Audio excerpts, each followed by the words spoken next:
സമരത്തിന് മുന്നേയുള്ള തന്നെ പാപ്പിനിശ്ശേരിയിൽ ഒരു സ്വാതന്ത്ര്യ സമര പോരാളി എന്നുള്ള രീതിയിൽ, ഒരു ട്രേഡ് യൂണിയനിസ്റ്റ് എന്നുള്ള രീതിയിൽ ഉള്ള ആ ഒരു പഴയ ഓർമ്മകളും കാര്യങ്ങളാണ് ഇപ്പോൾ നമ്മൾ താല്പര്യപ്പെടുന്നത്. എങ്ങനെയാണ് ഈ മേഖലയിലേക്ക് വരുന്നത് എന്നുള്ള മുതൽ തുടങ്ങിയാൽ നന്നായി.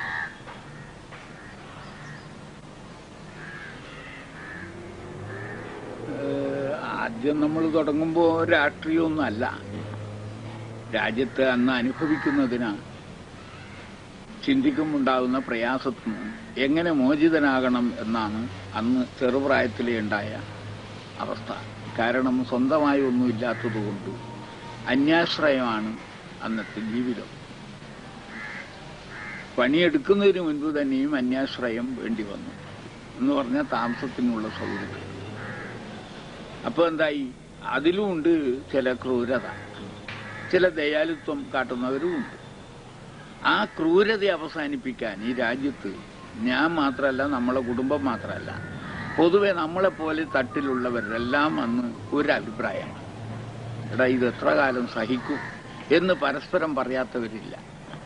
ഇതിന് അറുതി വരുത്തണ്ടേ, എന്നെങ്ങനെ സാധിക്കും, മുണ്ടി പുറത്തറയല്ലേ പറഞ്ഞാൽ എന്നുപോലും ഭയപ്പെടും. കാരണം ബ്രിട്ടനിൽ നിന്ന് നേരെ വലിയ സ്വാധീനമുള്ളത് ജന്മിമാരാണ്. അത് കഴിഞ്ഞതിന്റെ ശേഷം മുതലാളിമാരാണ്. ഈ രണ്ട് വർഗത്തിനെയും ഭയപ്പെടാതെ അന്ന് ജീവിക്കാൻ പ്രയാസമാണ്. അതുകൊണ്ടാണ് സ്വകാര്യമായ ഒരു ചിന്താഗതി സമൂഹത്തിൽ ആകെ ഉണ്ടായിട്ടുണ്ട്. അത് ഇന്ത്യൻ സ്വാതന്ത്ര്യ സമരത്തിന്റെ രംഗമെത്തിയപ്പോൾ ഈ അടിത്തട്ടിലുള്ളവനെ ഏറ്റവും അധികം സ്വാധീനിച്ചത് ഗാന്ധിജിയുടെ നേതൃത്വവും കോൺഗ്രസും എന്ന പേര്, മറ്റെല്ലാം പിന്നീട് വന്നതാണ്. അങ്ങനെ ഒരു ശക്തി വരുന്നുണ്ട് എന്ന് കേട്ടപ്പോ അവിടെ വലിയ മേധാവിത്വത്തിനൊന്നും വലിയ പങ്കില്ല, ജാതിക്കും പങ്കില്ല, ജാതീയത ഇല്ലാത്തതാണ് അതിന്റെ പോക്ക് എന്ന് കണ്ടപ്പോഴാണ് ആളുകൾക്കൊരു ഉണർവുണ്ടായി. ആ ഒരു കൂട്ടായ പ്രവർത്തനം തുടക്കം കുറിക്കാൻ സാധിച്ചത് കള്ളുഷാപ്പ് പിക്കറ്റിങ്. അവിടെ വെച്ചാണ് അതിന്റെ തുടക്കം. അത് കുറച്ചങ്ങോട്ട് കഴിഞ്ഞപ്പോൾ വിജയം തന്നെ. അടിയും തല്ലൊക്കെ ധാരാളം കിട്ടി, ചീത്ത കിട്ടി. എല്ലാ പ്രയാസങ്ങളും വരുമ്പോൾ, പ്രയാസം കൂടുതൽ വരുമ്പോൾ ആ വർഗത്തിന്റെ എന്ന് പറഞ്ഞാൽ അടിത്തട്ടിലുള്ള വർഗത്തിന്റെ മാനസിക ശക്തി ഉയരുകയാണ് ചെയ്തത്. ഒരു മോചന ലക്ഷ്യം മനസ്സിൽ കണ്ടു. സാധിക്കുമോ എന്നുള്ളൊരു വിചാരവും ഉണ്ടായിരുന്നു. ഉണ്ടോ ബ്രിട്ടന, എങ്ങനെ അകറ്റാൻ കഴിയും? ഈ ജമ്മി സഹായിക്കുന്നുണ്ട്, പണക്കാരൻ സഹായിക്കുന്നുണ്ട്, അപ്പൊ നമുക്ക് എങ്ങനെ സാധിക്കുമോ? എങ്കിലും ഗാന്ധിജി ഉണ്ടല്ലോ, ഗാന്ധിജി സാഹസികനായി എല്ലാ രംഗങ്ങളിലും പത്രങ്ങൾ വായിക്കുമ്പോൾ കാണുന്നുമുണ്ട്. അപ്പോൾ എന്തായാലും നമ്മൾ ജയിക്കും എന്നൊരു വിശ്വാസം. ആ ഘട്ടം വന്ന് ഏകദേശം കോൺഗ്രസ് ശക്തി പ്രാപിച്ചെന്ന് കണ്ടപ്പോ മുതലാളിയും നമുക്ക് പിന്തുണക്കാരനായി, നമ്മളെ കൂട്ടത്തിൽ വരാൻ തുടങ്ങി. ജന്മിയിലെ ഏതാനും ആളുകളും നമ്മുടെ കൂട്ടത്തിൽ വരാൻ തുടങ്ങി.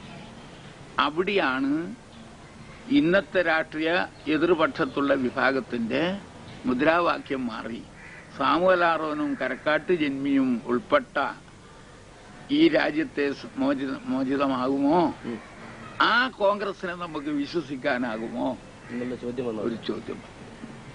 അങ്ങനെയാണ് ഈ രണ്ട് ഘട്ടം വന്നു. ഇന്ത്യൻ സ്വാതന്ത്ര്യ സമരത്തിൽ തന്നെ പങ്കാളിത്തം വഹിക്കുകയും ഇതിനകത്തുൾപ്പെട്ട വലിയവനെ മാറ്റി നിർത്തണം എന്ന ശബ്ദവും വന്നു.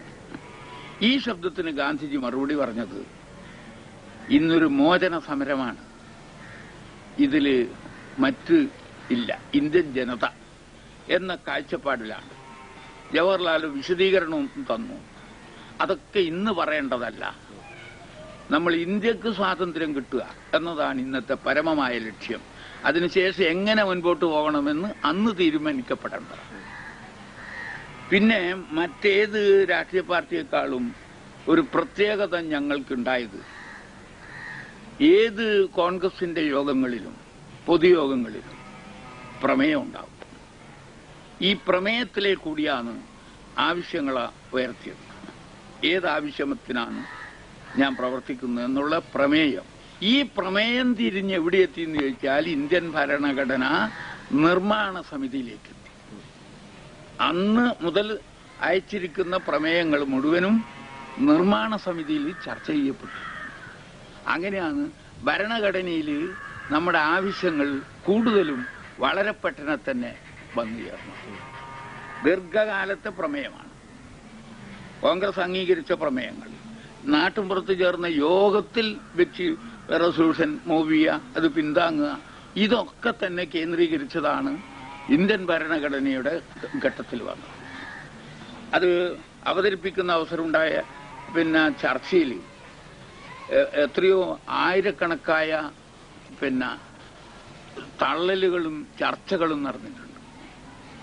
എഴുതിയതിൽ നിന്നൊരുപടി തള്ളിയിട്ടുണ്ട്, ചിലത് കൂട്ടിച്ചേർക്കാൻ സാധിച്ചിട്ടുണ്ട്. അങ്ങനെ അവതരിപ്പിക്കാനാവുമ്പോഴേക്ക് 2400 ഭേദഗതികൾ വരുത്തിയെന്ന് അന്നത്തെ റിപ്പോർട്ടിലുണ്ടായിരുന്നു. അപ്പൊ എന്താ ഇതിന്റെ നിങ്ങൾ ചോദിച്ചതിൽ ഈ പ്രചോദനം ഈ രീതിയിലാണ് കടന്നു വന്നത് എന്ന് പറഞ്ഞാൽ അടിത്തട്ടിൽ തന്നെയാണ് ഇതിന്റെ നിൽപ്പ്. വലിയവനെല്ലാം ആവശ്യത്തിന് വേണ്ടി ഇതിന്റെ കൂടെ നിൽക്കേണ്ടി വന്നതാ. ആ, സംശയമൊന്നുമില്ല. അപ്പൊ അവിടുന്ന് ഈ കള്ളുഷാപ്പ് പിക്കറ്റിങ്ങിലൂടെ പിന്നീട് കള്ളുഷാപ്പ് പിക്കറ്റിംഗ് വന്നതിന്റെ ശേഷം നിയമലംഘനം വന്നു. ബ്രിട്ടന്റെ ഏത് ഉത്തരവിനെയും ലംഘിക്കുക എന്നുള്ളത് അന്ന് വിളിച്ചു പറഞ്ഞ മുദ്രാവാക്യം കൊണ്ട്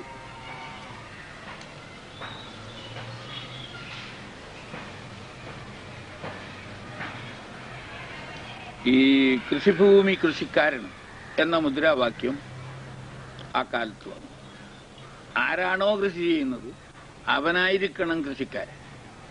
മറ്റു തൊഴിലിലും ജീവിതത്തിലും പങ്കെടുത്തവൻ കൃഷിഭൂമി അവനുള്ളതല്ല, അവരുത് ആയാൽ ഇന്നത്തെ അവസ്ഥ വരും. ഇന്നിപ്പോ എന്താ അവസ്ഥ എന്ന് ചോദിച്ചാൽ ഏറ്റവും വലിയ ഉദ്യോഗസ്ഥന്റെ കയ്യിലും ഭൂമിയുണ്ട്, അന്ന് കോട്ടൺസിൽ വേല ചെയ്യുന്ന തൊഴിലാളിയുടെ കയ്യിലും ഭൂമിയുണ്ട്. കൃഷിക്കാരന്റെ കയ്യിലല്ല ഇപ്പം ഭൂമിയുള്ളത്. കൃഷിക്കാരനില്ല ഇവരൊക്കെ പറയുന്നു. അവിടെ എത്തി ശരിയായ മണ്ണുമായി പൊരുതുന്ന കൃഷിക്കാരനെ കൃഷിക്കാരനാവും. അതിനെ കൊണ്ട് തന്നെ അവന് ജീവിക്കാൻ കഴിയുന്നവനാണ് കൃഷിഭൂമി കൃഷിക്കാരൻ. ഈ കൃഷിഭൂമി ഉണ്ടോ അത് കൃഷിക്കാരനായിരിക്കണം. അല്ലാത്ത ഉദ്യോഗസ്ഥ വർഗത്തിന്റെ കയ്യിൽ വന്നതാണ് ഈ മറ്റ് അവസ്ഥകൾക്ക് മാറ്റം വന്നത്. കൂലി കൊടുത്തിട്ട് ഇവൻ കോട്ടൺസിൽ പോകുന്ന തൊഴിലാളി അല്ലെങ്കിൽ ആറോൺസിൽ പോകുന്ന തൊഴിലാളി രാവിലെ കൂലിക്കാരന് കൂടുതൽ കൂലി കൊടുത്തിട്ടാണ് ഓൻ കമ്പനി പോവുക. അവൻ അവിടുന്ന് കിട്ടുന്ന വരുമാനത്തിനെ കൊണ്ട് ഇവിടെ 4 തൊഴിലാളിനാ ഇവന് വേലയിപ്പിക്കാൻ കഴിയും. അപ്പോഴെന്ത് പറ്റി? രാജ്യത്തെ കൂലി കൂടുതൽ വന്നു. കൂലി കൂടുതൽ കിട്ടണമെന്ന് ആഗ്രഹിക്കുന്നവനത് നല്ലതാണെങ്കിൽ പോലും ഉൽപാദന ചെലവ് വർദ്ധിച്ചു. സാധന വില വർദ്ധിക്കാനുള്ള ഇടവന്നു. സാധാരണ കൃഷിക്കാരൻ വീട്ടിലേക്ക് കുടുംബങ്ങളടക്കം വയലിൽ ചെന്ന് കൃഷി ചെയ്താൽ അതിന്റെ ഉൽപാദന ചെലവ് വളരെ ചെറുതാണ്. കൂലിക്കാരനും ശമ്പളക്കാരനും മറ്റൊരാളെ നിയോഗിച്ച് വേല ചെയ്യുമ്പോൾ ഉൽപാദന ചെലവ് വർദ്ധിച്ചു. അപ്പോൾ സാധന വില വർദ്ധിക്കാനിട. അപ്പോൾ സാധുക്കൾ വിളിച്ചു പറഞ്ഞ മുദ്രാവാക്യത്തിന്റെ അനുകൂല ഗുണങ്ങളല്ല വന്നത്. അങ്ങനെ നിൽക്കുമ്പോഴാണ് ഈ കൃഷിക്കാരന്റെ പാട്ടം ഭാരം കുറവ് വന്നല്ലോ ഒരു സന്ദർഭത്തിൽ. അന്ന് തളിപ്പറമ്പിൽ ഗവൺമെന്റ് തലത്തിലൊരു ചർച്ചായോഗം ഉണ്ടായി. അന്ന് ഞാൻ പറഞ്ഞൊരു വാക്ക് അന്ന് പത്രങ്ങളൊക്കെ വളരെ ഇതായിട്ട് എടുത്ത് എഴുതി. അതായത് വാരമ്പാട്ടം കുറച്ചുവെങ്കിലും ആനുപാതികമായ ഗുണം കാർഷിക തൊഴിലാളിക്ക് കിട്ടിയില്ല. എന്താ കാരണം? ഞാൻ 200 സേർ നെല്ല് വാരം കൊടുക്കുന്നെങ്കിൽ എനിക്കൊരു 40 സേർ നെല്ല് കുറച്ച് കിട്ടി, ഭാരം കുറച്ച് കിട്ടി. ഈ കുറച്ച് കിട്ടിയതിന്റെ ആനുപാതികമായ നേട്ടം കൃഷിക്കാരന് മാത്രമായി. കൃഷി ആരോ നടത്തുന്നു അവന് മാത്രമായി. അവന്റെ കീഴിലുള്ള കാർഷിക തൊഴിലാളിക്ക് ഈ മാറ്റം കൂലിയിലോ മറ്റു കാര്യത്തിലോ ഉണ്ടായില്ല. അങ്ങനെയാണ് കാർഷിക തൊഴിലാളി പ്രത്യേകമായി സംഘടിതരായി. ഇത് വാങ്ങാൻ എനിക്ക് ഇളവ് കിട്ടി, എന്റെ കൂലിയിൽ വർധനവ് വന്നില്ല, ആനുപാതികമായ വർധനവുണ്ടായില്ല എന്ന് ഞാനന്ന് പറഞ്ഞു. അതിനൊരു ആനുപാതികത്വം ഉണ്ടാവുമല്ലോ, ഇത്ര കിട്ടുമ്പോൾ ഇത്ര. അത് കൊടുത്തില്ല. അത് വലിയ പത്രങ്ങൾ ധാരാളം എടുത്ത് എഴുതി. പിന്നെ അത് വിളിച്ചിട്ട് മുദ്രാവാക്യം തന്നെ വന്നു. അങ്ങനെ സാധന വില വർദ്ധിക്കുന്നതിലും ഒക്കെ തന്നെ നമ്മളുടെ പോക്ക് അത് വരുന്നുണ്ട്. അപ്പൊ ട്രേഡ് യൂണിയൻ വന്നത് 6 മില്ല് പൂട്ടുന്നതിന് മുൻപ് തന്നെയും ട്രേഡ് യൂണിയൻ വേണമെന്നുണ്ട്. പക്ഷെ സാമുവൽ ആറോം കോൺഗ്രസ്സുകാരനാണ്. ഈ എല്ലാ ഗുണ്ടാവണ്ടിയും പിന്നെ അയാൾക്ക് നേരെ നമ്മൾ തന്നെ വിളിക്കേണ്ടി വരുമല്ലോ. എത്രയോ യോഗം ചേർന്നപ്പോ പിന്നെ ഞങ്ങൾ ചർച്ച ചെയ്തു, നമുക്കിവിടെ യൂണിയൻ വേണം. യൂണിയൻ ഉണ്ടാക്കിയ ഇയാൾ ആളെ പിടിച്ച് പുറത്താക്കുകയും ചെയ്യും. പിന്നെ സമരം ശക്തിമത്തായി കൊണ്ടുവരണം, നമുക്കും രക്ഷ കിട്ടണം. ഇതിന്റെ അകത്ത് പണിയൊരു ഇത് കിട്ടൂല. പണ്ട് അയാൾ യൂണിയൻ ഉണ്ടാക്കിയപ്പോ പുറത്താക്കിന് ഞാൻ നിങ്ങളോട് മുൻപ് വല്ലപ്പോഴും പറഞ്ഞിട്ടുണ്ടാവും. ഏത് അന്ന് പിന്നെ കൊടിയും ബോർഡും എടുത്ത് പോകാനാ പറഞ്ഞത്. ഇത് അതേ അവസ്ഥ കോൺഗ്രസ്സുകാരൻ തുടങ്ങിയാലും ഉണ്ടാവും. പാമ്പൻ മാധവട്ടനൊക്കെ ഇവിടെ വന്ന് എത്രയോ പൊതുയോഗങ്ങൾ സംഘടിപ്പിച്ച്, തൊഴിലാളിനെ സംഘടിപ്പിച്ച്, ചെറുക്കത്തൊഴിലാളി യൂണിയൻ അങ്ങനെയുള്ള സംഘടനകളൊക്കെ വന്നപ്പോ ഇവിടെ ഒരു യൂണിയൻ നമ്മുടെ വകയായിട്ടുണ്ടായില്ല. എന്ന് പറഞ്ഞാൽ INTUC, ഈ AITUC ആയിരുന്നു ആദ്യത്തെ ട്രേഡ് യൂണിയൻ സംഘടന ഇന്ത്യയിൽ. ഈ INTUC വന്നത് 1947. ക്വിറ്റ് ഇന്ത്യ സമരത്തോടുകൂടി AITUC പിന്നെ കമ്മ്യൂണിസ്റ്റ് നിയന്ത്രണത്തിലായി. SA അംഗ മുതലായ ആളുകളുടെ കയ്യിലേക്ക് AITUC നീങ്ങി. ക്വിറ്റ് ഇന്ത്യ സമരത്തിൽ എല്ലാവരും ജയിലിലടക്കപ്പെട്ട കോൺഗ്രസുകാരും പ്രവർത്തകന്മാരും കോൺഗ്രസിനെ നിരോധിച്ചത് പിൻവലിക്കുകയും ഒക്കെ ചെയ്യുമ്പോഴേക്ക് സമയം വളരെ വൈകി. ഈ കാലഘട്ടം വരുമ്പോഴേക്ക് ദേശീയ തൊഴിലാളി യൂണിയൻ എന്നുള്ള പേരിൽ ചിലയിടത്തെല്ലാം ചെറിയ ചെറിയ യൂണിയൻ ഉണ്ടെന്നല്ലാതെ അതിന് പിന്നെ കേന്ദ്ര എഫിലിയേഷൻ ഇല്ല.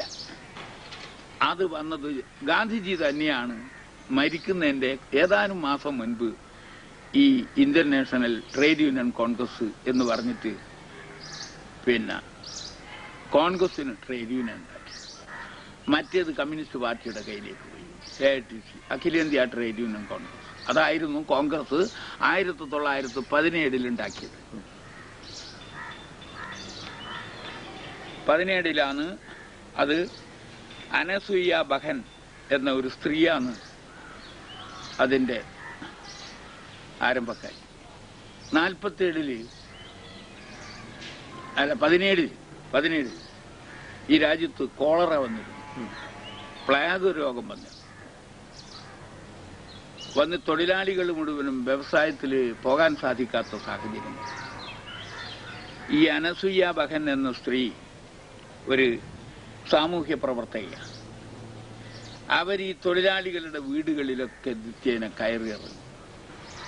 എന്ന് പറഞ്ഞാൽ ആഹാരം അടുപ്പത്തുനിന്ന് പതച്ചുകൊണ്ടിരിക്കുമ്പോൾ കുട്ടികളുടെ പ്രയാസം കൊണ്ട് അമ്മച്ചിക്ക് ഇത് ഇറക്കി വെക്കാൻ സാധിക്കാത്ത സ്ഥലത്ത് ഈ സ്ത്രീ ചെന്നിട്ട് അത് ഇറക്കി വെച്ചു കൊടുത്തിട്ടുണ്ട് എന്നൊക്കെ അന്ന് റിപ്പോർട്ട് വന്നിരുന്നു.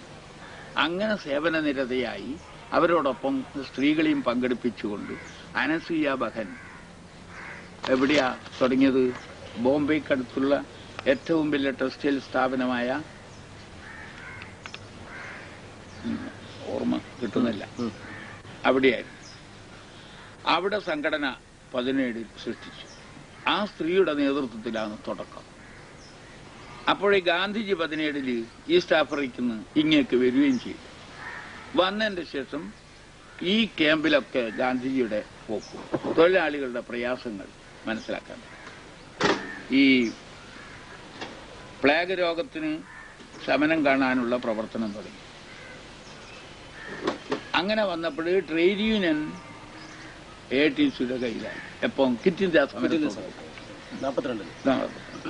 അത് മോചിതമായി ഞങ്ങൾ തന്നെ സ്വയം INTUC ദേശീയ തൊഴിലാളി union, Indian national trade union Congress എന്ന പേരിൽ വന്നത് ഗാന്ധിജിയാൽ തന്നെ മരിക്കുന്നതിന്റെ ഏതാനും മാസങ്ങൾ മുൻപാണ്. എന്റെ ഡേറ്റ് എനിക്ക് ഇപ്പം നിശ്ചയമില്ല. നമുക്ക് ഗാന്ധിജിയാൽ വന്നു. അപ്പൊ ആ യൂണിയൻ പാപ്പിനിശ്ശേരിയിലൊക്കെ വരണം എന്നുള്ള ഉദ്ദേശമുണ്ട്. അത് കടന്ന് കണ്ണൂർ ജില്ലയിൽ എത്തിയത് തന്നെ വളരെ വൈകിയിരിക്കുന്നു. അതില് പിന്നെ നമ്മളെ മുത്തു വക്കീലത തളിപ്പറമ്പിലെ അവരുടെ അച്ഛനുണ്ട് KV ശങ്കരൻ നമ്പ്യാരാണ് ശങ്കരൻ നമ്പ്യാർ.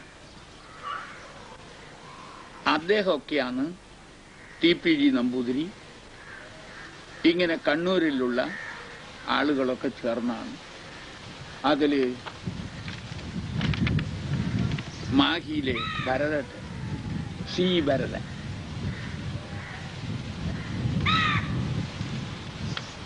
കണ്ണൂരില് KP കുമാരൻ അങ്ങനെ കണ്ണൂരില് ഒരു INTC പ്രസ്ഥാനം അത് വന്നതിന് ശേഷം അത് അവിടെ ഇങ്ങോട്ട് വ്യാപകത്വമില്ല. ഈ ഏരിയയിലൊന്നും കമ്മ്യൂണിസ്റ്റ് കേന്ദ്രങ്ങളിലൊന്നും പോയിട്ട് ഇനി തല്ല് കഴിയാൻ കഴിയില്ല എന്ന് കരുതുന്നതുകൊണ്ട് സംഘടിക്കാറുമില്ല. ഈടെ പിന്നെ സാമുവലാറും കോൺഗ്രസും ആയതുകൊണ്ട് ഞങ്ങൾ കോൺഗ്രസ്സുകാർ സംഘടിച്ചില്ല എന്നുള്ളതാണ് സത്യത്തിൽ അന്ന് പറ്റിയത്. സംഘടിച്ചാൽ തെറ്റു. എങ്ങനെ തെറ്റു? സംഘടിച്ച ആളെ ഇതിൻ്റെ അകത്ത് നിർത്തൂല. ഇപ്പം കമ്മ്യൂണിസ്റ്റുകാരനും സംഘടിച്ചാൽ ഇതിൻ്റെ അകത്ത് രക്ഷയില്ല. എന്തെങ്കിലും കുറ്റമോ കാരണമോ പറഞ്ഞ് പിടിച്ചു പുറത്താക്കും. ഇപ്പൊ കൂത്തല്ലു ഗോപാലിനൊക്കെ ട്രേഡ് യൂണിയൻ രംഗത്തെ കൂടെ അതിൻ്റെ അകത്ത് തൊഴിലാളിയായിരുന്നു. അന്ന് ഗോപാലിനെയൊക്കെ പുറത്താക്കാൻ വേണ്ടിയിട്ട് നിരന്തരമായ പരിശ്രമം. കാന്തലോട്ട് കുഞ്ഞമ്പൂ നെയ്ത്തുകാരനായിരുന്നു. അയാളെയും പിടിച്ച് പുറത്താക്കണം, എങ്ങനെ ഇതിൻ്റെ അകത്ത് വെച്ചേക്കാൻ കൊള്ളില്ല. നിരന്തരമായ പ്രവർത്തനം. ആ രീതിയിലാണ് യൂണിയൻ ഒരു ഭയപ്പെട്ട ജീവിതമാണ്. ഇന്ന് യൂണിയൻ ഒരു സുരക്ഷിത ശക്തിയാണ്. അന്ന് യൂണിയൻ എന്ന് പറഞ്ഞാൽ സംഘടിക്കണം, ആവശ്യമുണ്ട്, അത് പറയാനൊരു കൂട്ടുസംഘം വേണം എന്ന വ്യഗ്രതയൊക്കെ മനസ്സിലുണ്ടെങ്കിൽ പോലും ഭയപ്പെട്ടിട്ടാണ് അന്ന് യൂണിയൻ സംഘടിപ്പിക്കപ്പെടുന്നത്. അതിൽ കുറച്ചൊക്കെ ധീരത കാട്ടിയത് കമ്മ്യൂണിസ്റ്റ് പാർട്ടിയാണ്. മുദ്രാവാക്യങ്ങൾ വിളിച്ച് നിത്യേന സാഹസങ്ങൾ അനുഭവിച്ച് അവരെ ജാഥ പോകുമ്പോൾ പരിസരത്ത് ആളുകൾ നിന്നിട്ട് തള്ളിയിട്ട് ഇവരുടെ പെരടിക്കിട്ടിട്ട് ഒരു അടി സൃഷ്ടിക്കാൻ നോക്കുന്ന ഒരു ഘട്ടമുണ്ടായിരുന്നു ആ കാലത്ത്. ഞങ്ങളും ഇവിടുന്ന് കണ്ണൂരേക്ക് ദേശീയ തൊഴിലാളികളും പല കൃഷിക്കാരൻ്റെയും തൊഴിലാളിൻ്റെ എല്ലാം കൂട്ട് മുദ്രാവാക്യങ്ങൾ വിളിച്ചിട്ട് ഇടുന്ന ജാഥ കണ്ണൂർ പോകുമ്പോൾ ഉദ്യോഗസ്ഥ വർഗമാണ് ഞങ്ങളെ അന്ന് അവഗണിച്ചത്. തഹസിൽദാർ അടക്കമുള്ള ശിവായി അടക്കമുള്ള ഗവൺമെന്റ് ഉദ്യോഗസ്ഥന്മാർ എന്താ പറയാ, ഇപ്പം പാങ്ങോടാ ഇവന്റെ വിളി കേൾക്കുന്നില്ലേ നിങ്ങൾ, ഇപ്പം വരുമ്പം തന്നെ വാങ്ങും ഇവൻ, അങ്ങനെ പരിഹസിച്ചിട്ടാണ് ആ കാലവും ഞങ്ങൾ തരണം ചെയ്തു. ആ ഉദ്യോഗസ്ഥന് ഇപ്പോഴെങ്ങനെയുണ്ടെന്ന് ചോദിച്ചാൽ തഹസിൽദാർക്ക് മുദ്രാവാക്യം വിളിക്കാൻ കഴിയില്ലെങ്കിൽ ശിവായി വിളിക്കും. പക്ഷെ തഹസിൽദാർ അങ്ങനെ തന്നെ എന്ന് പറഞ്ഞിട്ട് സഹായിക്കുന്നിടത്ത് എത്തിയിട്ടുണ്ട്.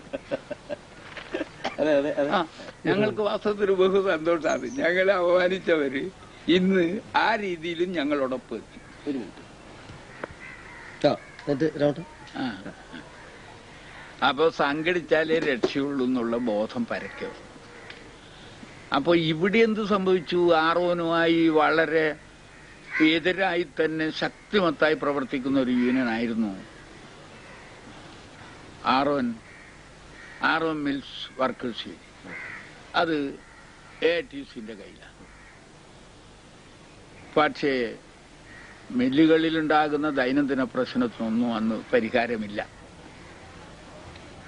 ആരുമായിട്ട് കൂടിക്കാഴ്ചയില്ല, യൂണിയനായി സംസാരമില്ല.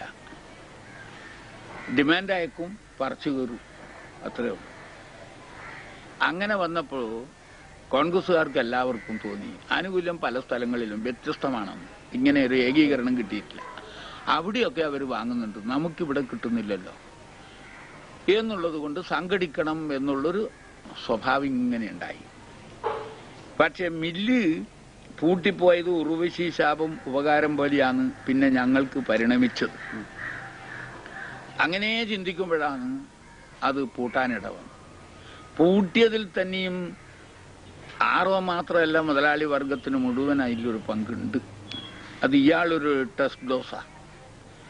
കാരണം ലേ ഓഫ് കോമ്പൻസേഷൻ ഇന്ത്യൻ പാർലമെന്റിൽ ബാബു രാജേന്ദ്ര പ്രസാദ് പ്രസിഡന്റായ കാലത്ത് അത് ഇത്രാം തീയതി ഓർഡറാവാൻ പോകും എന്ന് ഈ രാജ്യത്ത് പത്രങ്ങളിൽ വായിച്ചപ്പോൾ തൊഴിലാളികളും എടാ പണിയില്ലാണ്ട് ഉന്തി വിടുന്നത് വരൂല്ലല്ലോ, പകുതി വേതനെങ്കിലും കിട്ടുമല്ലോ എന്നുള്ളൊരു ഒരു മാനസികാവസ്ഥയുണ്ടായിരുന്നു നമുക്കൊക്കെ.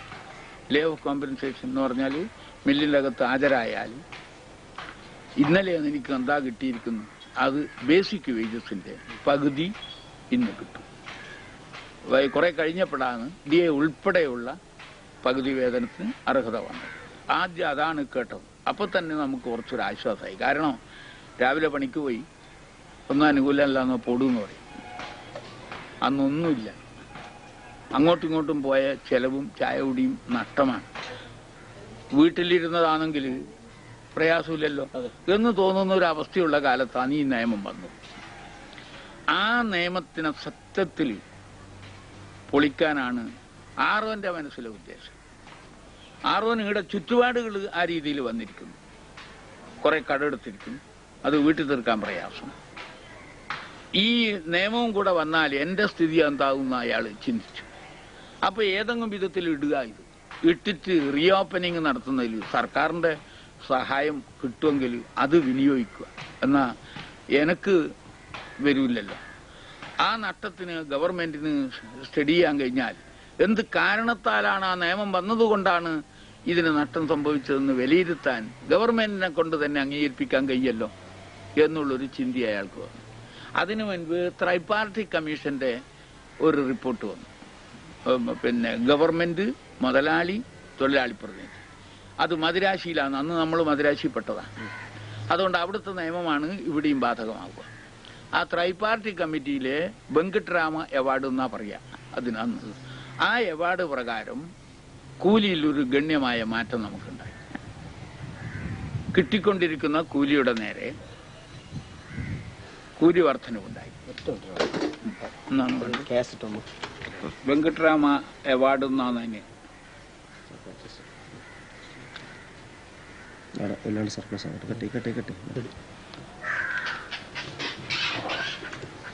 അത് വന്നപ്പോഴ് കുറച്ച് ആർഒൻ കമ്പനി കൂട്ടാൻ വേണ്ടി കൂട്ടുന്നതിന്റെ കുറച്ച് മുൻപുണ്ടായ സാമ്പത്തിക ബാധ്യതയാണ് ഇത് വരുന്നത്.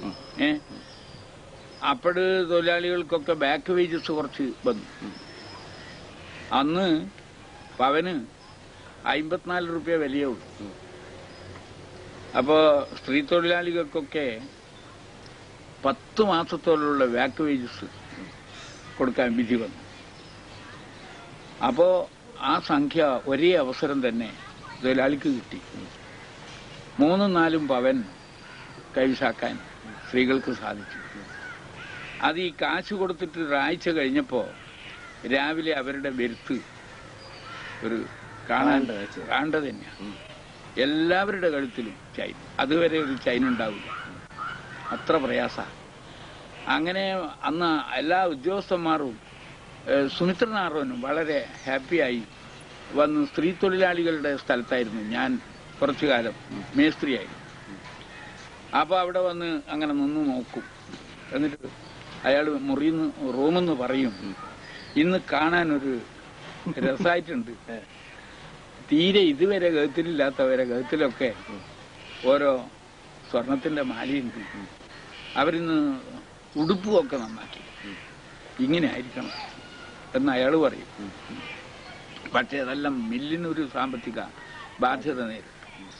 പിന്നെ അന്ന് തൊഴിലാളി ഒരു ലൂമ് നടത്തുന്നവനാണ്. ഇന്നാണ് 4 ലൂമും 16 ലൂമും ഒക്കെ നടത്തുന്നത്. ഓട്ടോമാറ്റിക് ഇപ്പം 16 ലൂമാണ് ഒരു തൊഴിലാളി. സാധാരണ ഓർഡിനറി ലൂം ഇപ്പൊ നടക്കുന്നില്ല, നിർത്തുന്നത് വരെയും 4 ലൂമാണ് ഒരാൾ. അപ്പൊ അതില് ഗുണമുണ്ട്. ആദ്യത്തെ 2 ലൂമിനെ സ്റ്റാൻഡേർഡ് റേറ്റ് ഉള്ളൂ. മറ്റേന് പ്രോറാട്ട വേജസ് എന്ന് പറയും. ഇതിന്റെ ഒരു കാൽക്കുലേഷൻ വേറെയാ. അപ്പൊ ചെറുതേ വരും, പിന്നീട് വരുന്ന 2-ന്. മൊത്തത്തിൽ ഇവനൊരു നല്ല വരുമാനമാകും. പക്ഷേ ഇതേപോലെ അതിനില്ല, ഇതിന്റെ ഇത്ര ശതമാനം എന്നാണ്. അപ്പോ അതൊക്കെ കമ്പനിക്ക് ഈ ആർഒന്റെ കാലത്ത് അതില്ല. 2 നടത്താൻ കെൽപ്പുള്ളവരെ സംബന്ധിച്ച് നോട്ടീസ് ഇടും. ആരെങ്കിലും അങ്ങനെ ഉദ്ദേശിക്കുന്ന ആള് ഒഴിഞ്ഞു പോയിട്ടുണ്ടെങ്കിൽ ഉണ്ടാവുമല്ലോ. അപ്പൊ ആഗ്രഹിക്കുന്നവര് ഹർജി തരണമെന്ന് പറയും. അപ്പൊ എനിക്ക് വേണം എന്ന് പറഞ്ഞിട്ട് തൊഴിലാളികൾ ഹർജി കൊടുക്കും, നെയ്ത്തുമുറി. അപ്പൊ ചില ആള് പ്രാപ്തരാന്ന് മനസ്സിലാക്കി കൊടുക്കും. അങ്ങനെ മാത്രമേ 2 ലൂമിന്റെ വക്താക്കൾ കുറച്ചാളുണ്ടായി. മറ്റധികവും ഒരു ലൂമാണ്. പിന്നീട് 2 പിന്നീടാണ് ഈ വേജ് റേറ്റ് തമിഴ്നാട്ടിലെ മിൽ ഓണേഴ്സ് അസോസിയേഷൻ അവിടെ ഒരു വർക്ക് ലോഡും വേജ് റേറ്റും അംഗീകരിച്ചു. അതും ത്രൈപാർട്ടിയാണ്.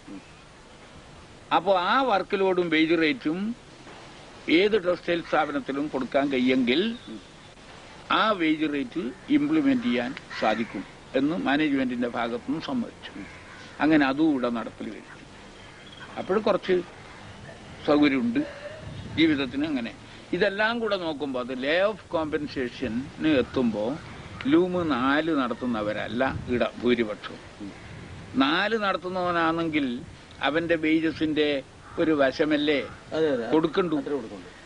ഇത് ഒരു മഗ്ഗക്കാരനും ഇത് കൊടുക്കണം എന്ന് പറയുമ്പോ കമ്പനിക്ക് വിഷമാണ്, പ്രയാസമായിരിക്കും.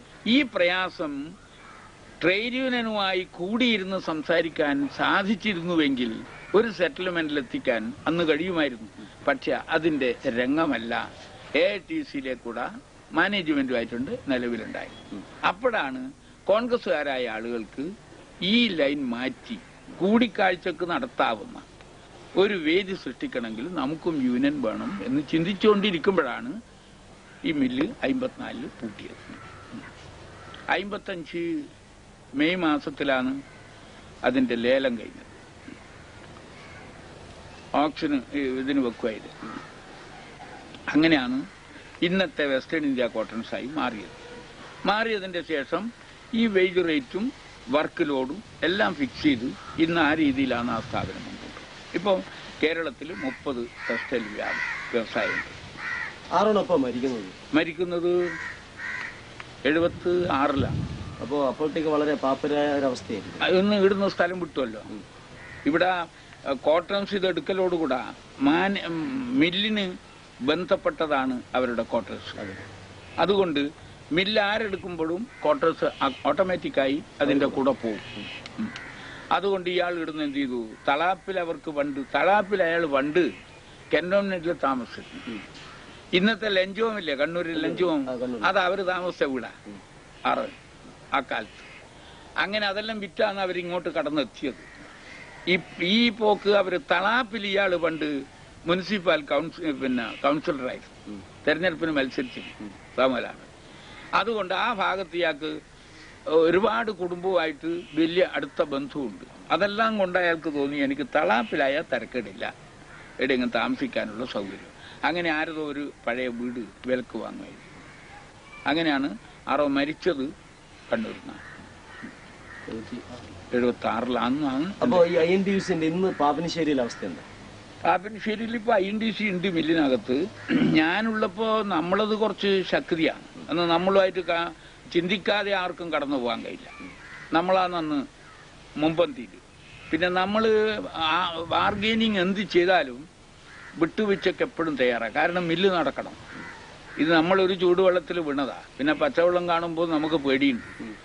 അതുകൊണ്ട് മാനേജ്മെന്റിന്റെ പ്രയാസത്തിന് മനസ്സിലാക്കിയിട്ട് വേണ്ടി വന്നാൽ വിട്ടുവീഴ്ചക്ക് ഒരുങ്ങുന്ന ഒരു സാഹചര്യം ഞങ്ങൾ സ്വയം ഉണ്ടാക്കിയിരിക്കുന്നു. അത് കണ്ണൂർക്കാർക്ക് പോലും അറിയില്ല. ഇവര് സമീപനം കൊണ്ട് വളരെ കൃത്യമായി വേജസ് തരും, ഒന്നും ചതിയില്ല, എല്ലാം നേർക്ക് നേരെയാണ്.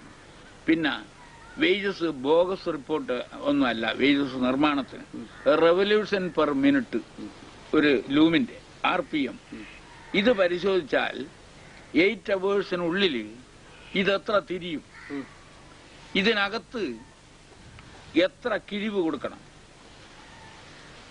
100% എഫിഷ്യൻസി എപ്പോഴും എടുക്കില്ല, 80% മാത്രമേ എടുക്കൂ. അങ്ങനെ വരുമ്പോ മണിക്കൂർ വെറുതെ നിൽക്കേണ്ടി വന്നു എന്ന് വിചാരിക്കുക. ഒരു റിപ്പയർ കൊണ്ട് നിൽക്കുന്ന ഹവേഴ്സ് ഇതിൽ നിന്ന് കട്ട് ചെയ്യാൻ ഞങ്ങൾ നിർബന്ധിക്കും. അത് ഞങ്ങളുടെ കുറ്റമല്ല, അത് മാനേജ്മെന്റ് ഞങ്ങൾക്ക് സുഗമമായി നടത്താൻ തരാത്തതുകൊണ്ട് എന്റെ പ്രൊഡക്ഷൻ കുറഞ്ഞതാണ്. ഇത് വിട്ടുവീഴ്ചയില്ല. അപ്പൊ എന്തായി, അവർക്ക് മകം നിൽക്കാതെ ഓട്ടിത്തരാനുള്ള വ്യഗ്രത വന്നു. പണ്ട് അങ്ങനെയല്ല, ഒരാഴ്ച നിന്നാലും ആരും തിരിഞ്ഞു നോക്കാനുണ്ടാവില്ല. ഇവനൊന്നും കൊടുക്കണ്ടല്ല, ഇവനൊന്നും കൊടുക്കാനില്ലല്ലോ, കമ്പനിക്കൊന്നും നഷ്ടവും റൈറ്റർക്കോ ആയിരിക്കും ഒന്നും കുഴപ്പമില്ലല്ലോ. അതുകൊണ്ട് അന്ന് തിരിഞ്ഞു നോക്കൂല. എത്രയോ മണിക്കൂർ അലസമായി കിടന്നാൽ ഇവന് കാശ് കിട്ടൂല. ഈ റിപ്പോർട്ട് വന്നപ്പോൾ ഞങ്ങൾ അത് എഗ്രിമെന്റിൽ പെടുത്തിയപ്പോൾ ഞങ്ങൾക്ക് നഷ്ടപ്പെടാൻ തയ്യാറേ അല്ല. ഞങ്ങളെ കൂലി കിട്ടിക്കോളും, ഫുൾ വേതനം വേണമെന്നാണ് നമ്മുടെ ചോദ്യം. പോട്ടെ, നിയമം ലേ ഓഫ് കോമ്പൻസേഷൻ എന്ന രീതിയിൽ പകുതി വേതനമാണോ എങ്കിൽ ഈ മണിക്കൂറിന്റെ കട്ട് ഞങ്ങൾ പ്രൊഡക്ഷൻ ഇല്ലാത്ത കാരണത്താൽ കുറക്കാൻ അനുവദിക്കില്ല. അങ്ങനെ വന്നപ്പോൾ നമുക്ക് ആശ്വാസമായി. ഇങ്ങനെ കുറച്ച് ബാർഗൈനിങ് നടത്തി യുക്തിയുക്തമായി മാനേജ്മെന്റുമായി ബന്ധപ്പെട്ടതിന്റെ ശേഷം നല്ലൊരു നിലവാരം പാപ്പിനിശ്ശേരിയിൽ വന്നപ്പോൾ ഐഎൻടിസിക്ക് നല്ല സുഖകരമായി. അപ്പോഴാണ് ചില ബന്ധുകളും ബന്ധിനെതിരായും ഒക്കെ ഞാൻ എൻ്റെ പ്രവർത്തനം കുറച്ച് ഇതായി. ഒരുപാട് തല്ലുവടിയും കമ്പനി ഗേറ്റിൻ്റെ അടുത്ത് തന്നെ ഉണ്ടായി. ഒരു ബന്ധു തികഞ്ഞ് അവരെ പരാജയപ്പെടുത്തുന്നിടത്തെത്തിയപ്പോൾ എൻ്റെ ദേഹം കയറി പിടിച്ചു. വെറും ലങ്കോട്ടിയിലാണ് അന്ന് ഉണ്ടായത്. കുറച്ച് സമയം ഷർട്ടും മുണ്ടെല്ലാം പോയിരിക്കുന്നു. 3 മുതരക്ക അട്ടി. അതൊരു 6 മണിയാകുന്നവരെ കുഴപ്പ. അങ്ങനെ ബന്ദിന്റെ തുടക്കത്തിൽ ഈ കണ്ടമാനമുള്ള ബന്ദ് നടത്തുന്നതിന് ഒരു എതിരാളിയായിട്ട് തന്നെ അന്നാണ് ഇപ്പോഴത്തെ നമ്മളെ ഹൈസ്കൂളിന്റെ കിഴക്കെ അവിടെ വെച്ച് തന്നെ അടിച്ചു രാവിലെ പോകുമ്പോൾ. അങ്ങനെ അടി 2-3 തവണ ഈ കോട്ടൺസിന്റെ കാരണത്താൽ അതെനിക്ക് തല്ലി കിട്ടി. ബ്രിട്ടീഷുകാരനല്ല എന്നെ അധികം അടിച്ചത്. ഇത് അടിച്ചത് സത്യത്തിൽ രാഷ്ട്രീയ പ്രതിയോഗികളാണ്.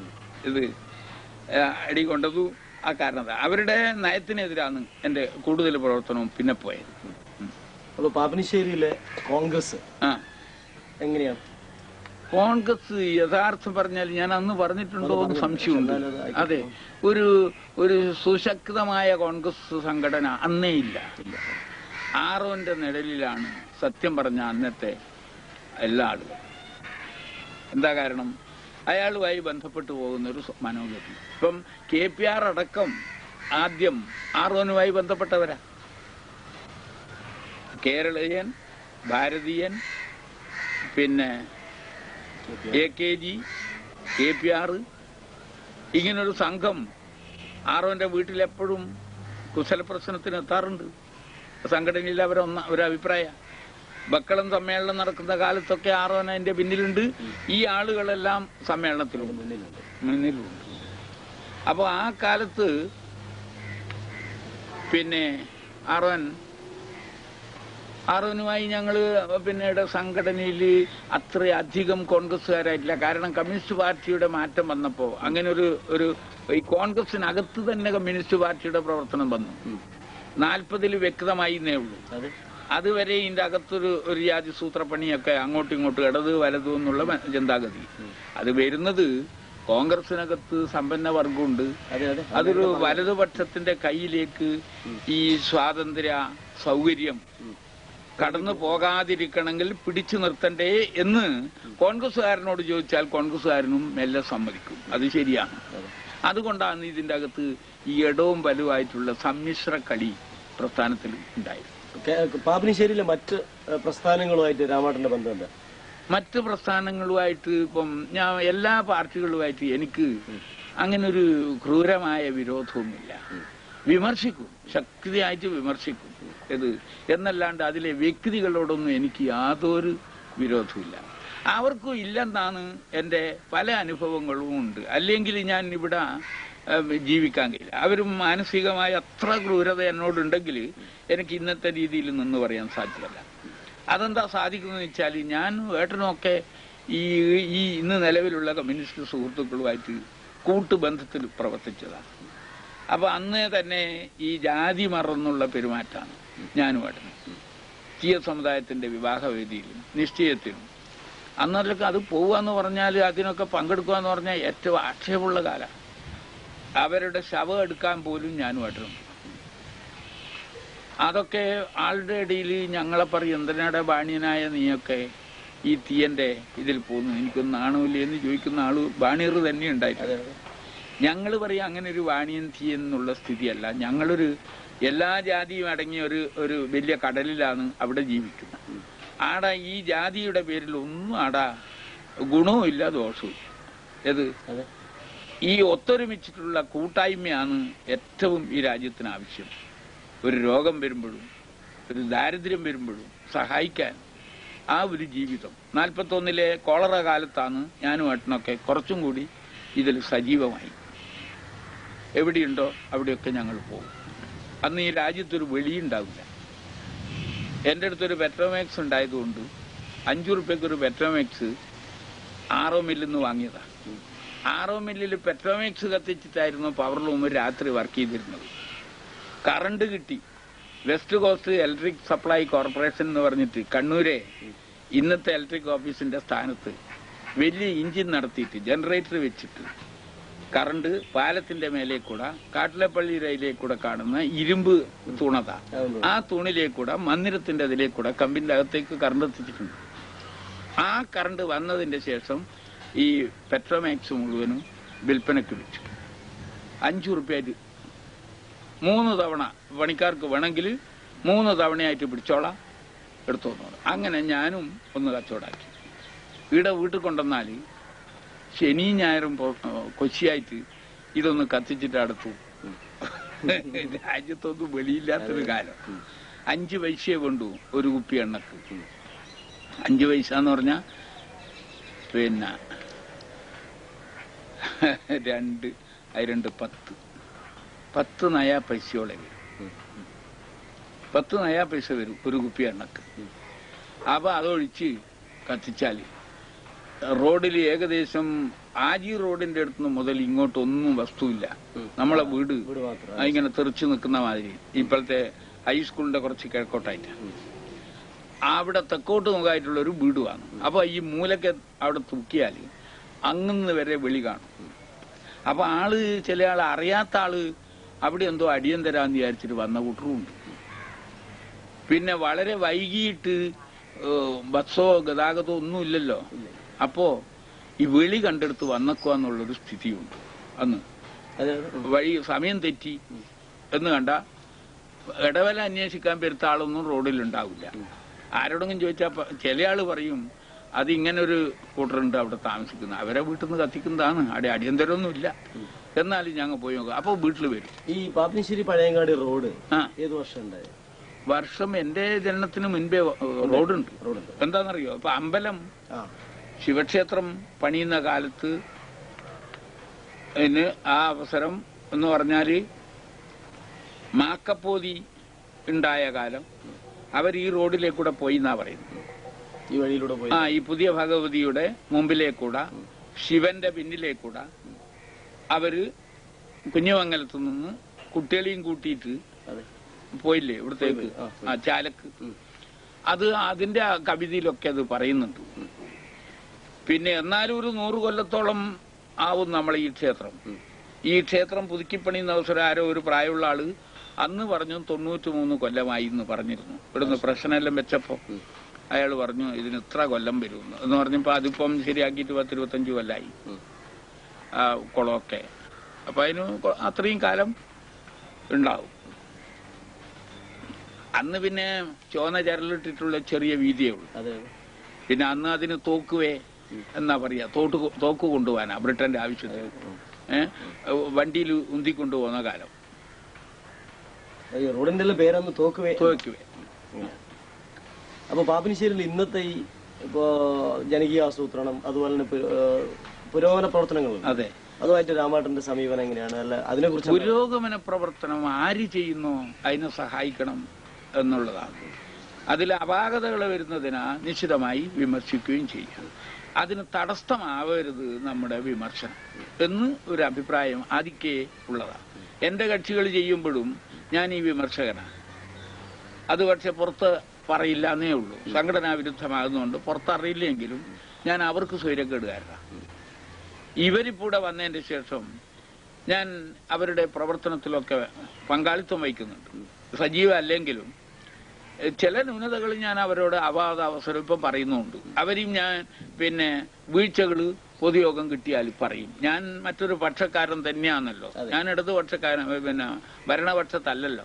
അപ്പൊ എനിക്ക് പറയാം. പക്ഷെ കമ്മിറ്റിയിൽ നിന്നുകൊണ്ട് പറയുന്നതിന്റെ ബേസ് വെച്ചുകൊണ്ടേ ഞാനത് വിമർശിക്കാറുള്ളൂ. എന്നല്ലാതെ അത് നശിച്ചു പോണം, അത് വരരുത് എന്നുള്ള താല്പര്യം എനിക്കില്ല. അത് വരണം, പക്ഷെ അതില് ദോഷവശങ്ങൾ പോകണം. അതിനെക്കൊണ്ട് ഒരുത്തൻ അതിനെക്കൊണ്ട് ജീവിക്കുന്നൊരു രംഗം വരരുതെന്ന് എന്റെ കൂട്ടത്തിലും അന്ന് ഞാൻ നിഷ്കർഷയുള്ളവനാണ്. നീ നിന്റെ ജീവിതത്തിന് നീ വേറെ തൊഴിലെടുക്കണം. നീ ഈ ചെയ്യുന്നത് നിന്റെ ജീവിതത്തിന് വേണ്ടിയാന്ന് നീ കരുതരുത്. അങ്ങനെ ഒരു സന്ദർഭവും ഉപയോഗിക്കാത്തത് കൊണ്ട് എനിക്കത് വളരെ ശക്തിയായി അന്നും ഇന്നും ഞാൻ പറയും. എന്റെ ജീവിതത്തിന് ഞാൻ പോയി കഷ്ടപ്പെടുന്നുണ്ട്, പ്രയാസപ്പെടുന്നുണ്ട്. അവിടുന്ന് കിട്ടിയ കാശ് കൊണ്ട് ഞാൻ ഒരു കണ്ടം വാങ്ങാൻ കഴിയുമെന്ന് നോക്കുന്നുണ്ട്. ആ കണ്ടം കൊത്തുന്നവൻ ഞാൻ തന്നെയാണ്. അതിൽ കൃഷി ചെയ്യാൻ ഞാൻ ശ്രമിച്ചിട്ടുണ്ട്. അങ്ങനെ വ്യക്തിപരമായ അവനവന്റെ വളർച്ചയ്ക്ക് അവനവൻ്റെതായ അധ്വാനം വിനിയോഗിക്കണം. അവന്റെ വരുമാനം പാർട്ടിയുടെ കാശോ അല്ലെ പൊതുജനങ്ങൾക്ക് അനുഭവിക്കേണ്ട കാശോ ഉപയോഗിക്കാൻ ഇടവരരുത്. അത് ആര് ചെയ്യുന്നുണ്ടോ വെറുക്കപ്പെടേണ്ടതാണ് എന്ന് ഇന്നത്തെ യോഗത്തിലും ചിലപ്പോൾ കാണുന്ന വിഷയത്തെപ്പറ്റി ഞാൻ പറയും. പാർട്ടി താല്പര്യം വെച്ച് അത് ഹനിക്കല്ലേ, അല്ലെങ്കിൽ അതിന് മുൻതൂക്കം കൊടുക്കല്ലേ എന്ന് ഞാൻ ഇവിടുത്തെ പഞ്ചായത്ത് കമ്മിറ്റിയിലും സംസാരിക്കും.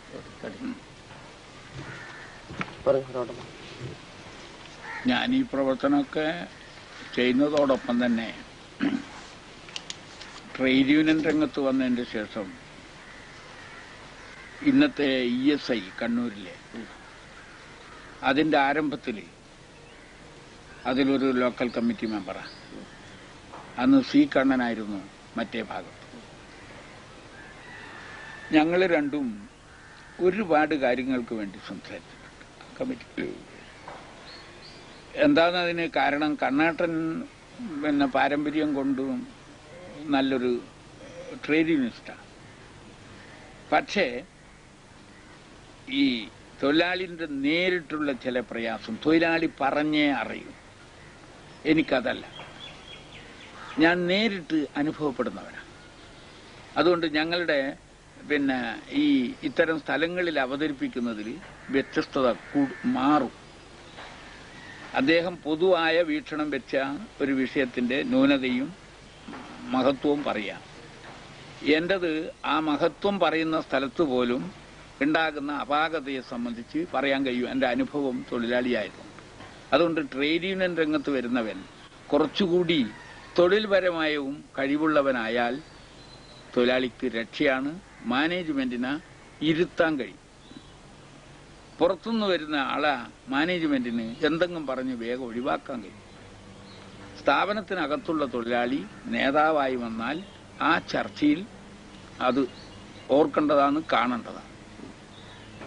അങ്ങനൊരു രംഗം എനിക്ക് കിട്ടിയ സന്ദർഭം തികച്ചും ഞാൻ ESIക്ക് വേണ്ടിയാണ് ആദ്യം തുടങ്ങിയത്. ഇന്നും അതിന്റെ പ്രമേയമുണ്ട് എൻ്റെ അടുത്ത്. അതിന് അവർ തന്ന മറുപടി അപ്രിഷിയേറ്റ് ചെയ്തിട്ട് ഇതുവരെയും വരാത്തൊരു ആർഗ്യുമെന്റാണ് എന്ന് അവർ സമ്മതിക്കേണ്ടി വന്നിട്ടുണ്ട്. അപ്പോൾ അന്ന് കണ്ണാട്ടൻ കുറച്ചു നേരം കണ്ടു വന്നു. അദ്ദേഹം എനിക്കെതിരല്ല. അങ്ങനെ കുറച്ച് കടന്നു വന്നതിന് ശേഷം ഞാൻ കോഴിക്കോട് പ്രൊഡക്ടിവിറ്റി കൗൺസിലെടുത്തു. ഞാനിവിടെ ഈ ആദായത്തെ സംബന്ധിച്ചിട്ടുള്ളൊരു ഇത് സമർപ്പിച്ചിരുന്നു. അപ്പോൾ അവര് എന്നെ അതിലെടുത്തു. അപ്പോൾ 1-2 യോഗത്തിൽ ഞാൻ പങ്കെടുത്തു. കല്ലാട്ട് കൃഷ്ണനൊക്കെ അന്ന് അംഗമായിരുന്നു. അപ്പോൾ അവിടെയും അവതരിപ്പിക്കാവുന്ന ചില വിഷയങ്ങൾ ഞാൻ അവതരിപ്പിച്ചു. അത് കഴിഞ്ഞതിന് ശേഷം കേരള ഗവൺമെന്റിന്റെ കൈത്തറി ബോർഡുണ്ട്. അത് മന്ത്രിതലത്തിൽ നടക്കുന്ന ഒരു കമ്മിറ്റിയാണ്. ആ കമ്മിറ്റിയിൽ തന്നെ എടുത്തു. 72-76 കമ്മിറ്റിയിൽ എത്ര വർഷം ഉണ്ടായിരുന്നു? അതിൽ 4 കൊല്ലം ഉണ്ടായിരുന്നു. അന്ന് വ്യവസായ മന്ത്രി അഹമ്മദുള്ള കാലം, ആ പീരീഡിലാണ്. അന്ന് കരുണാകരൻ മുഖ്യമന്ത്രിയായ കാലം. ആ കമ്മിറ്റിയിലും ഞാൻ അവതരിപ്പിച്ചത് അന്ന് പലരും അതിന് പിന്താങ്ങിയില്ലെങ്കിലും കുറച്ച് കഴിഞ്ഞപ്പോൾ പിന്താങ്ങുന്ന അവസ്ഥയെത്തി. അതായത് കൈത്തറിയിൽ തൊഴിൽ ചെയ്യുന്ന തൊഴിലാളിക്ക് കാഴ്ച സ്ട്രെയിൻ ചെയ്യേണ്ട സന്ദർഭം വരുന്നുണ്ട്. അതിനവന് കണ്ണട വേണമെന്ന് വാദിച്ചത് അന്ന് ഞാനാ. അവന് ESI മുഖേന കണ്ണട വിതരണം ചെയ്യണം എന്ന് വാദിച്ചപ്പോൾ പലരും അതിന് വലിയ സപ്പോർട്ടൊന്നും ഉണ്ടായില്ല. ഞാൻ പിന്നെ അപ്പോൾ കുറച്ച് ദേഷ്യം പിടിച്ചിട്ട് പറഞ്ഞു, നിങ്ങളിത് അനുഭവസ്ഥനല്ല ഇവിടെ ഇരിക്കുന്ന ആളെന്നാണ് ഞാൻ മനസ്സിലാക്കുന്നത്. തട്ടാന്, പൊൻപണിക്കാരന്, ഈ കൈത്തറിക്കാരന്, ഈ കൈവേല ചെയ്യുന്ന പല പ്രവൃത്തികളും വളരെ കാഴ്ച ശക്തിയായി ഉപയോഗിക്കുന്നവന് കാഴ്ച നഷ്ടപ്പെടും. അവനത് കൊടുക്കണമെന്ന് പറഞ്ഞാൽ നിങ്ങൾക്കും എനക്കും നഷ്ടമുള്ളൊരു കാര്യമല്ല ഞാൻ സംസാരിക്കുന്നത്. എന്താ നിങ്ങൾ അതിൽ താല്പര്യം കാട്ടാതിരുന്നതെന്ന് ചോദിച്ചപ്പോൾ മന്ത്രി തന്നെ ഇടപെട്ടിട്ട് പറഞ്ഞു അത് പാസ്സാക്കിയിരിക്കുന്നു. ഇനി അതിനെപ്പറ്റി അങ്ങനെ അവിടെ നിന്ന് കടന്നു വന്നിട്ട് പിന്നെയും ഓരോ രംഗത്തും ഞാൻ ഈ ഗവൺമെന്റിന്റെ കമ്മിറ്റികളിൽ പലതിലും പ്രവർത്തിച്ചിട്ടുണ്ട്. പിന്നെ പൊതുപ്രവർത്തനത്തെത്തിയപ്പോൾ അതുമുണ്ടായി. ക്ഷേത്രോദ്ധാരണ പ്രവർത്തനം, ഈ ശിവക്ഷേത്രത്തിലെ കുളനിർമ്മാണം, അതിന്റെ ആള് ഞാനായി. ഒരു ബാലൻ നമ്പ്യാരുണ്ട് പോക്കുന്നത്ത്, അയാൾ എന്നെ പിടിച്ചു. അപ്പൊ കോട്ടൺസുകാരെ കൊണ്ടൊരു വലിയ ഹെൽപ്പ് ചെയ്യിപ്പിച്ചു. അങ്ങനെയാണ് ഈ കുളന്തയും ചെട്ടിയാര് അതിന് ഉദ്ഘാടനത്തിന് ഞങ്ങൾ കൊണ്ടുവന്നു. അയാളെ ഒരു ഫലകം വെച്ചിട്ടുണ്ടായില്ല കുളത്തിനകത്ത്. അത് അവര് രാമസ്വാമിയും അവരും കോട്ടൺസിന്റെ അറിവോടുകൂടെ തന്നെ കുറച്ച് ഞങ്ങളെ സഹായിച്ചിട്ടുണ്ട്. അത് നടന്നു. അത് കഴിഞ്ഞപ്പോ അതിന്റെ ഉദ്ഘാടനത്തോടുകൂടെ വരവേല് കണക്ക് പറഞ്ഞ് ഞാൻ അവിടുന്ന് പിന്നെ, കാരണം ഇവിടെയെല്ലാം ചെറിയ ചെറിയ വിഷമങ്ങളുണ്ട്. ചില ആളുടെ താല്പര്യത്തിന് എതിരാളിയാകുന്നുണ്ട്. നമുക്ക് ഈ നേരെ പോണം, നേരെ വരണം. അത് കഴിഞ്ഞതിന്റെ അമ്മാമ്മമാരെ കാലത്ത് എടുത്തതാണ് പുതിയ കാലം. അതിന് സത്യം പറഞ്ഞാൽ പൊളിച്ചു നോക്കുമ്പോ കഥ അറിയുന്നില്ല, ഫൗണ്ടേഷൻ വരെ കുറവാണ്. അതിന് എന്നിട്ടൊരു കീറലുണ്ടായി. അപ്പൊ അത് പുത്തനായിട്ട് വേണമെന്നുള്ളത് ആ കമ്മിറ്റിയിൽ വർക്ക് ചെയ്തു. അത് ഇന്ന് കാണുന്ന രീതിയിൽ നല്ലൊരു ക്ഷേത്രമാക്കി മാറ്റി. ഇപ്പൊ ഏകദേശം 10 വർഷത്തോളായി ആയിട്ടുണ്ട്. പിന്നെ ഇപ്പൊ അവിടെ ഇല്ലായ്മ ഒരു കുളമുണ്ട് പടിഞ്ഞാറ് ഭാഗത്താണ്. അതന്ന് നല്ല പൊറുക്കി കെട്ടി വെച്ചത്. അതിന്റെ ചുറ്റുപാടും കാവിൻ്റെതല്ല സ്ഥലം. അപ്പൊ അത് വെള്ളം പൂരംകുളിക്ക് പോരാതെ വരുന്നു, മുങ്ങിക്കുളിക്കാൻ കഴിയുന്നില്ല. പ്രധാനമ്മ പൂരംകുളിയാണ് ഈ പുതിയ ഭഗവതി ക്ഷേത്രത്തിലൊക്കെ.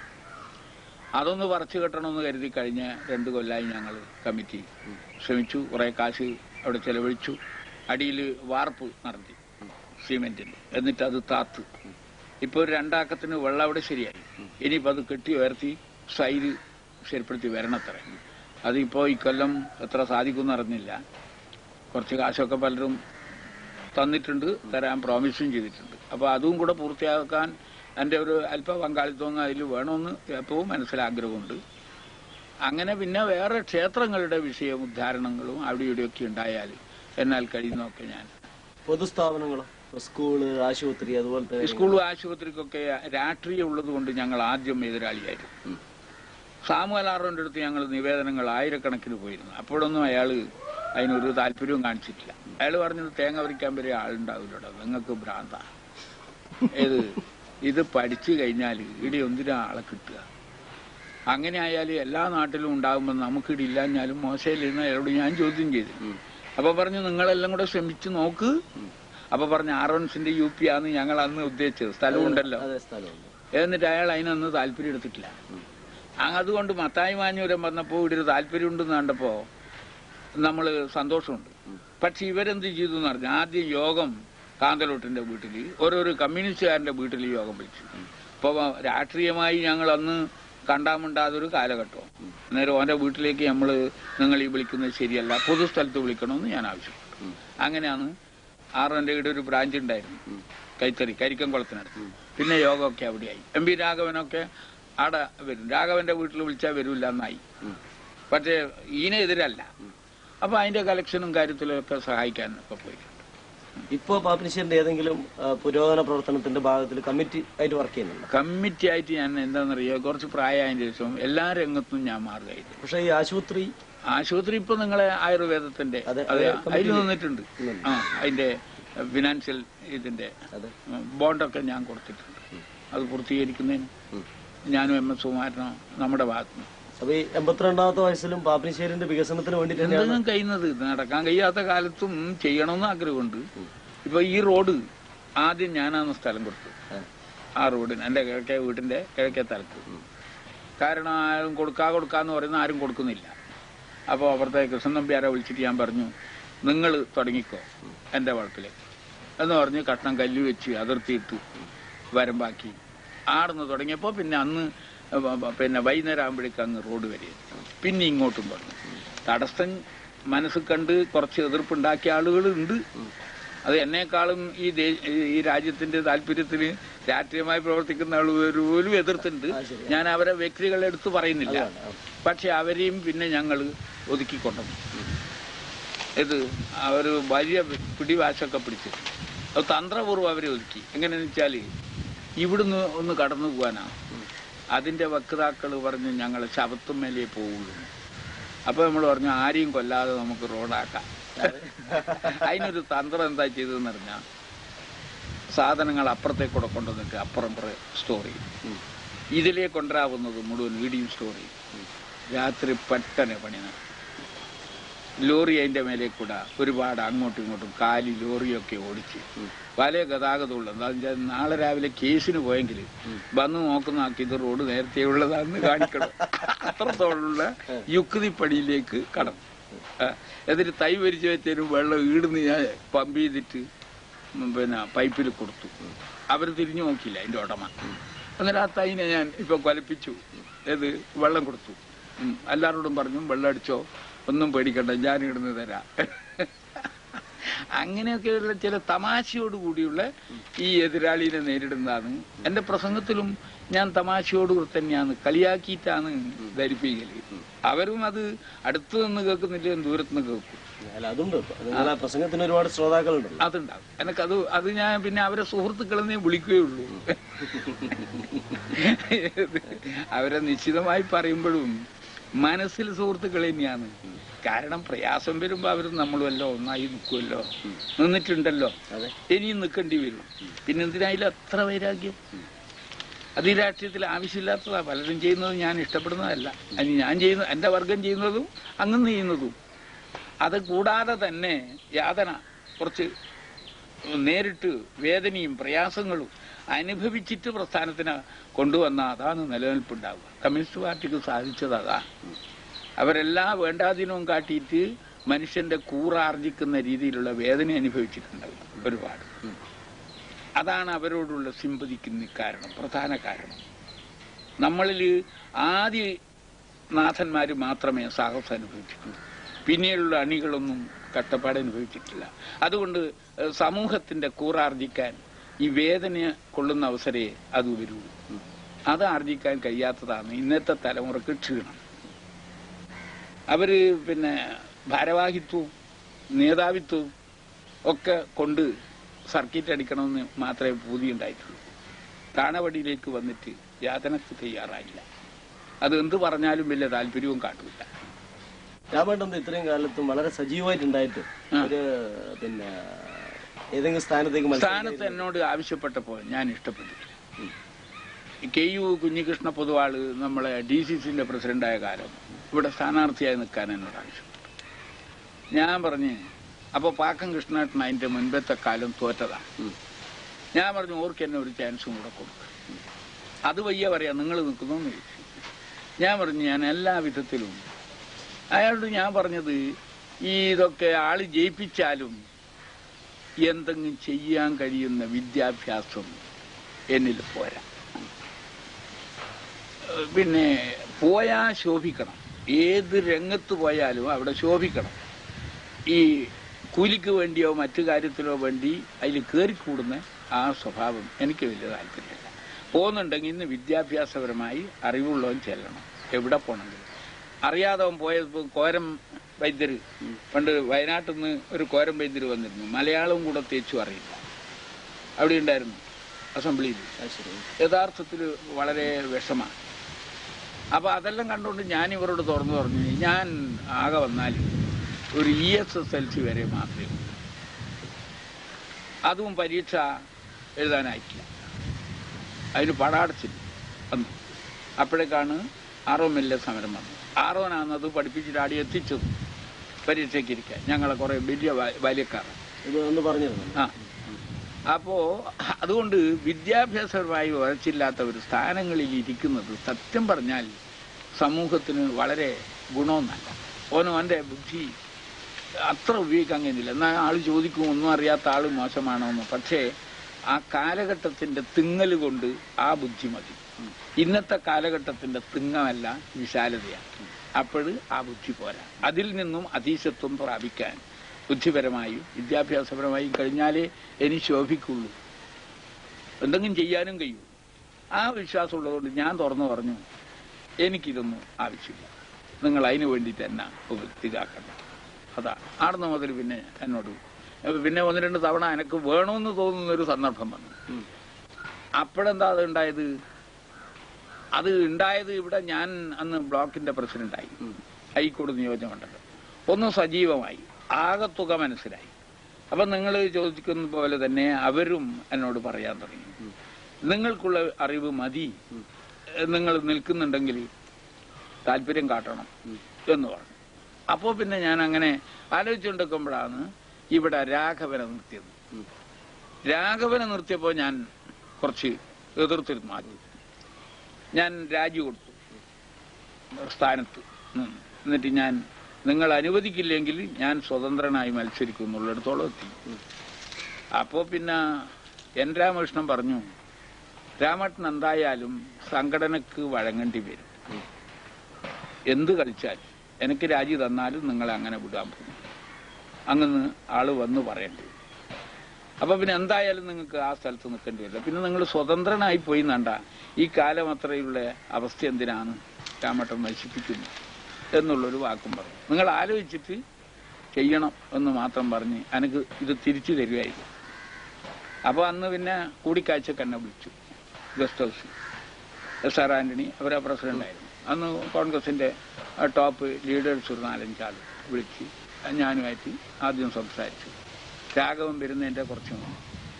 അപ്പൊ എന്നോട് പറഞ്ഞു, ഇവിടെ ഇപ്പൊ ഇങ്ങനെ നിർത്തേണ്ട കാര്യത്തിൽ രാമേട്ടനെ ഒഴിച്ചിട്ടല്ല ഞങ്ങൾ ചിന്തിക്കുന്നത്, പക്ഷേ മൊത്തത്തിലൊരു ചിന്ത വന്നത് രാഘവനെ നിർത്തുന്നതാണ് ഇന്ന് വിജയത്തിന് അനുകൂലത കാണുന്നത്, അതുകൊണ്ട് അതിൽ സഹകരിക്കണം എന്നുള്ളതാണ് കേന്ദ്ര നിർദ്ദേശം, നിങ്ങളെ ധരിപ്പിക്കാനും കൂടിയാണ് എന്ന് പറഞ്ഞു. അപ്പൊ ഞാൻ പറഞ്ഞു, നമുക്കൊക്കെ പിന്നെ നിൽക്കേണ്ട സമയപ്പെടാന്ന്, ഇനി പ്രായോത്തരി ആയില്ലേ, എന്താ ചെയ്യപ്പോ അത് അങ്ങനൊരു തീരുമാനം വന്നാൽ. ഞാൻ പറഞ്ഞ തീരുമാനം നമ്മളും എല്ലായിട്ട് ആലോചിച്ച് ചെയ്യേണ്ടല്ലേ, നിങ്ങൾ ഈ തീരുമാനത്തിൽ സഹകരിച്ചിട്ടുണ്ടോ എന്ന് ചോദിച്ചു. അപ്പൊ പറഞ്ഞു അങ്ങനെയില്ല, പക്ഷെ കൂട്ടായ ഇത് വരുമ്പോ ഭിന്നാഭിപ്രായം ഉണ്ടായിട്ടില്ല. ഞാൻ പറഞ്ഞു ഞാനും മത്സരിക്കാം, ഏത് രൂപത്തിലായാലും തിരക്കുള്ള എന്ന് അവിടെയും പറഞ്ഞു. അപ്പൊ അവർ പറഞ്ഞു അതിനിടയാക്കരുത്, അതുകൊണ്ട് രാഘവനിപ്പം വരും, രാഘവന് നിങ്ങളോടൊപ്പം തീരുമാനമാവണമെന്നാണ് രാഘവന്റെ അഭിപ്രായം, അവിടെ ഭിന്നാഭിപ്രായം കാട്ടരുത്, അങ്ങനെ സംഘടനാപരമായി അതിനൊരു ഇത് വന്നിട്ട് രാമേട്ടൻ എതിർത്തു എന്നുള്ളൊരു സ്ഥിതി വരണ്ട എന്ന് പറഞ്ഞ് നിൽക്കുമ്പോൾ കണ്ട് ഇവൻ പാത്തിന്റെ മുട്ടും വന്നപാട് എന്റെ വള്ളക്കെത്തിയിരുന്നു എന്തൊക്കെയാണ്. അപ്പൊ എന്റെ ഭാവയെല്ലാം മാറ്റി സന്തോഷത്തിൽ തന്നെ പെരുമാറി. എന്തെല്ലാന്ന് വിവരമൊന്നും അങ്ങോട്ടും ഇങ്ങോട്ടും ചോദിച്ചു. പിന്നെ എൻ രാമകൃഷ്ണൻ നിങ്ങളോട് നേരത്തെ ഉപദേശിച്ച എൻ രാമകൃഷ്ണൻ കുറച്ചു കാലം കഴിഞ്ഞപ്പോ എങ്ങനെയാന്ന് അതിപ്പോ ഇന്ന് ചോദിക്കേണ്ടതാണ്. അന്ന് ചോദിക്കാനോ പോയിട്ടില്ലല്ലോ, അതുകൊണ്ട് ചാൻസ് അന്നില്ല. ഇന്ന് ചോദിച്ചു അവനോട്, എന്നെ ഉപദേശിച്ച മാന്യനാണോ ഈ പോയതെന്ന് ചോദിച്ചിട്ട് പൊതുയോഗത്തില്. സംഘടനയിൽ നിന്ന് പോയാലുള്ള ദുർബലത എന്നെ ഉപദേശിച്ച മാന്യനാണ് നമ്മളെ രാമകൃഷ്ണൻ. പിന്നെ ഈ രാമകൃഷ്ണൻ പോയത് നല്ല തറവാട്ടിലേക്ക് തന്നെയാ എന്ന് തിരിച്ചു ചോദിച്ചില്ല. ഇപ്പൊ തിരിച്ചു വന്നു. പക്ഷെ അത് വരാൻ തോന്നിയത് സുധാകരനും ഇവിടുത്തെ ഓർഗനൈസേഷൻ ഇന്ന് ശക്തി തന്നെയാ പോകുന്നെന്ന് കണ്ടുകൊണ്ട് വന്നതല്ലേ, അല്ലെങ്കിൽ തിരിച്ചു വരും. എനിക്ക് അഭിപ്രായം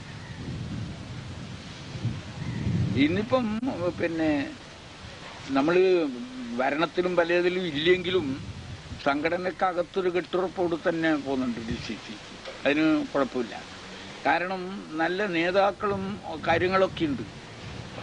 അതിപ്പം കേരളം അങ്ങന്ന് തൊട്ട് ഇങ്ങത്തോളം പരിശോധിച്ച് നോക്കിയാൽ നമ്മുടെ അടുത്തും നേതാക്കൾ ആരും മോശമൊന്നല്ല, പ്രവർത്തനവും നടക്കുന്നുണ്ട്. അതിൻ്റെതായ സംഘടനാപരമായി ഇത് ഈ നമ്മുടെ സംഘടനയ്ക്കൊരു ഒരു പ്രവർത്തന ശൈലിയുണ്ട്, അതിപ്പോഴും നടക്കുന്നുണ്ട്.